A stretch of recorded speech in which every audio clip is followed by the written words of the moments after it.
അത് ബഡ്ഡി തരുമ്പോ എനക്കെന്താ കിട്ടണ്ടേ?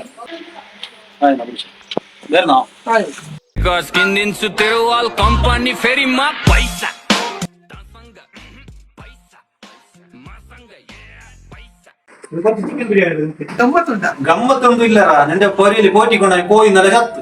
അങ്ങനെ അതിന്റെ ഒരു കുറച്ച് ചിക്കൻ ബിരിയാണി ആക്കിട്ട് നിനക്ക് കൊണ്ടുവന്നത് ഞാൻ. നിനക്കെന്ത് പിരാന്തര? ചത്ത കോയിന്റെ ഇറച്ചി ആറാമൽ നിനക്ക് അറിയല്ലേ? നീ എന്ത് പിരാന്ത കളിക്കുന്നത്? കൊണ്ടുപോ. ചത്ത കോയിന്റെ ഇറച്ചി തിന്നുന്ന ആറാമെന്നിട്ട് നിനക്കറിയൂ. അതേപോലെ ബഡിന്റെ പൈസ തിന്നുന്ന ആറാമെന്നിട്ട് നിനക്കറിയല്ലേ? പിന്നെ ഇപ്പൊ മെൻസമ്മണ്ടല്ലേ, എല്ലാ കാര്യത്തിലും ഹലാൽ ഹറാമ നോക്കും. പൈസന്റെ വിഷയം വരുമ്പോ ഹലാൽ ഹറാമ നോക്കുന്നില്ല. ആരെ കൗത്തർത്ത പൈസയാണ് നേരായിട്ട് ചത്ത കോയിന്റെ അതല്ല, നല്ല ഹലാലായ ബിരിയാണി തന്നെ. ഇത് നിനക്ക് ബോധ്യപ്പെടുത്താൻ വേണ്ടി ഞാൻ ഇങ്ങനെ അയച്ചത്. പൊന്നും പണവുമില്ല, ആർഭാടക്കാരത് കൂട്ടിനില്ല. ചെന്ന് കിടക്കുമ്പോൾ നിന്റെ നിഴൽ പോലും കൂട്ടിനു. ബഡ്ഡി, പലിശ, അത് കൊടുക്കുന്നതും ഹറാം, വാങ്ങുന്നതും ഹറാം.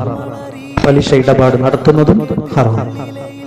നെഞ്ചു പിടഞ്ഞ് കണ്ണു നിറയേണം. ഉള്ളിലാതാബുകൾ ഓർത്തെന്നും റബ്ബിനോടെന്നെന്നും തേടേണം. മണ്ണിനടിയിൽ എത്തിടും നാൾ വരെ നിത്യവും തേടിടണം. നമ്മൾ നിത്യവും തേടിടണം.